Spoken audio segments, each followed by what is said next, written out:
أجمل تحية لكم وآخر أخبار كرة القدم العراقية لهذا اليوم الخميس. الاتحاد العراقي المركزي لكرة القدم يعلن رسميا عن القميص الرسمي لمنتخبنا الوطني في مبارياته في تصفيات كأس العالم والمصنوع من شركة جاكو.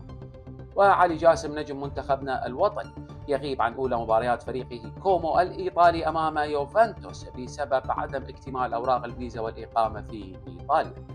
ونجم المنتخب الوطني العراقي علي الحمادي على موعد مع الظهور الأول في بطولة البريمير ليج الإنجليزية رفقة فريقه إبسويتش تاون في مباراته أمام ليفربول يوم السبت المقبل.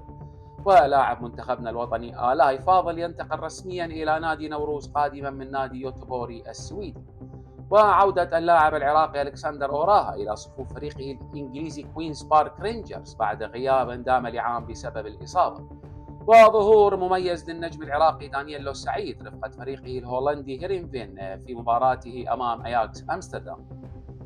ونادي الشرطة الرياضي يعلن رسميا عن تعاقده مع الجزائري الدولي جمال بن عمري قادما من نادي ليون الفرنسي. والمهاجم علي يوسف يعود بشكل رسمي لتمثيل نادي الزوراء هذا الموسم. شكرا للمتابعة وإلى اللقاء.